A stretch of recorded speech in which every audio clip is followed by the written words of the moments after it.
Bismillahirrahmanirrahim. Assalamualaikum warahmatullahi wabarakatuh. Apa kabarnya teman-teman kelas 5?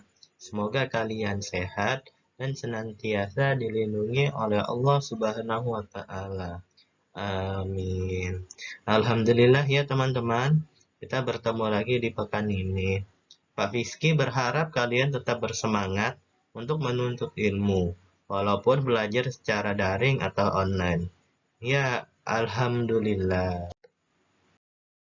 Untuk tema pekan ini adalah tentang manusia dan subtemanya adalah organ tubuh dalam, sistem pencernaan.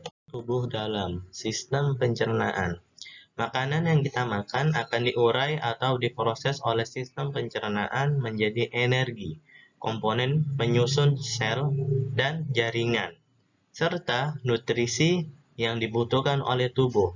Sistem pencernaan berfungsi untuk mencerna segala macam makanan dan minuman yang masuk ke tubuh kita melalui serangkaian proses pencernaan. Sistem pencernaan terdiri dari organ pencernaan dan kelenjar pencernaan. Pada organ pencernaan meliputi mulut, kerongkongan, lambung, usus halus, usus besar, dan anus. Sedangkan kelenjar pencernaan meliputi ludah, pankreas, hati, dan empedu. Untuk lebih jelas dan detailnya, kalian bisa belajar di Sentra Sains. Dan sekarang kita akan masuk ke pembelajaran matematika, yaitu tentang mengurutkan dan membandingkan bilangan pecahan. Pertama, kita akan membahas tentang mengurutkan bilangan pecahan. Apakah teman-teman tahu bagaimana cara mengurutkan bilangan pecahan? Ya, cara yang paling mudah untuk mengurutkan bilangan pecahan yaitu menggunakan gambar.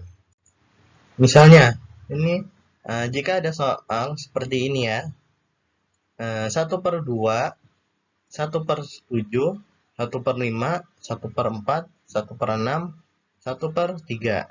Ya, agar lebih mudah kita untuk mengurutkannya, kita menggunakan gambar. Ya, kita hitung dulu bagian mana yang lebih besar. Misalnya 1/2, maka 1/2 maka panjangnya dibagi menjadi berapa? Kalau misalnya 1/2, ya dibagi menjadi 2 bagian. Setelah 1/7. Nah, jika pecahan 1/7, maka panjangnya dibagi menjadi berapa? Bagi menjadi 7 bagian. Ya, kemudian 1/5. Ini ya 1/5. Maka apabila pecahan 1/5, panjangnya dibagi menjadi berapa? Ini panjang kotaknya ya dibagi menjadi 5 bagian. Kemudian 1/4. Jika pecahan 1/4, maka panjangnya dibagi menjadi 4 bagian. Kemudian 1/6. 1/6 panjangnya dibagi menjadi berapa? Jadi 6 bagian. Ya, kemudian 1/3. 1/3 panjangnya dibagi menjadi berapa? Berapa bagian? Ya, dibagi menjadi 3 bagian. Nah, dari sini kita sudah tahu ya bagaimana cara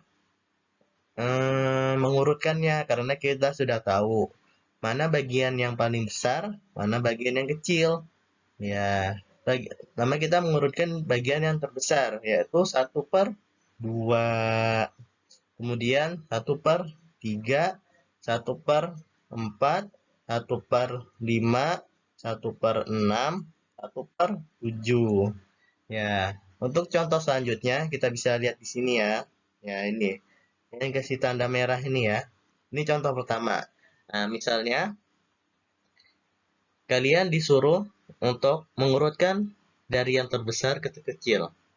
Ya, contoh pertama soalnya adalah 1/4, 1/2, 1/3, 1/5. Ya, mana bagian yang terbesar? Bisa kita lihat di kotak sebelah ini.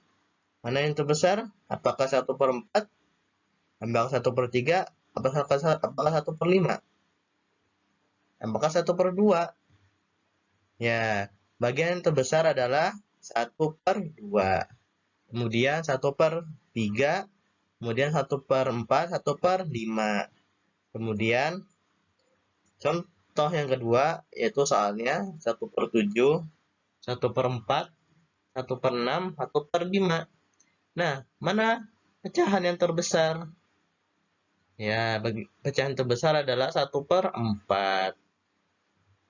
Ya, dimulai dari 1/4, kemudian 1/5, kemudian 1/6, kemudian 1/7. Ya, terus contoh yang ketiga yaitu 1/14, 1/12, 1/13, 1/15. Nah, mana bagian pecahan yang terbesar? Ya, 1/12. Kemudian 1/13, 1/14, 1/15. Ya, semoga anak-anak dapat memahaminya ya.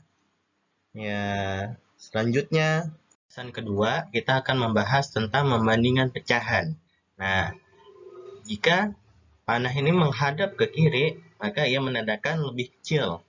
Dan jika panahnya itu mengarah ke kanan, maka ia menandakan lebih besar. Seperti contohnya, 1/2 lebih besar dari 1/3.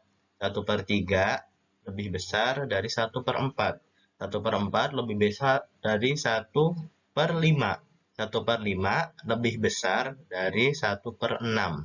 1/6 lebih besar dari 1/7.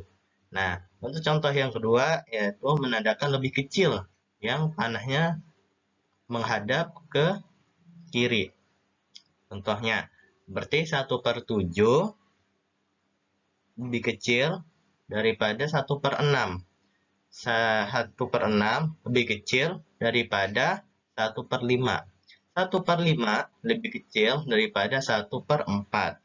1/4 lebih kecil daripada 1/3. 1/3 lebih kecil daripada 1/2. Nah, untuk contoh lainnya adalah contoh membandingkan bilangan pecahan. Nah, dari yang terbesar ke terkecil. Ini 1/2 adalah yang terbesar.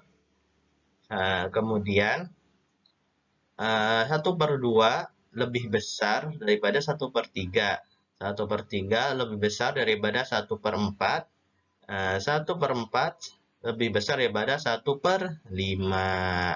Terus contoh yang kedua, 1/4 lebih besar daripada 1/5. 1/5 lebih besar daripada 1/6. 1/6 lebih besar daripada 1/7. Terus contoh yang ketiga, 1/12 lebih besar daripada 1/13. 1/13 lebih besar daripada 1/14. Nah, untuk contoh yang kedua, kita akan menghitung mulai dari yang terkecil ke terbesar. Nih, contohnya yang pertama, 1/5 lebih kecil daripada 1/4. Nah, tanda panahnya kehadap ke kiri. Maka jika tanda panahnya menghadap ke kiri, maka itu menandakan lebih kecil. Nah, ya kan? 1/5 lebih kecil daripada 1/4. 1/4 lebih kecil daripada 1/3. 1/3 lebih kecil daripada 1/2. Contoh yang kedua, 1/7 lebih kecil daripada 1/6. 1/6 lebih kecil daripada 1/5. 1/5 lebih kecil daripada 1/4. Contoh yang ketiga adalah 1/14 lebih kecil daripada 1/13. 1/13 lebih kecil daripada 1/12. Ya, semoga anak-anak dapat memahami materinya ya. Ya, alhamdulillah materi hari ini kita sudah selesai. Semoga kalian dimudahkan dalam mengerjakan tugasnya. Dan sampai berjumpa lagi di pekan depan ya. Assalamualaikum warahmatullahi wabarakatuh.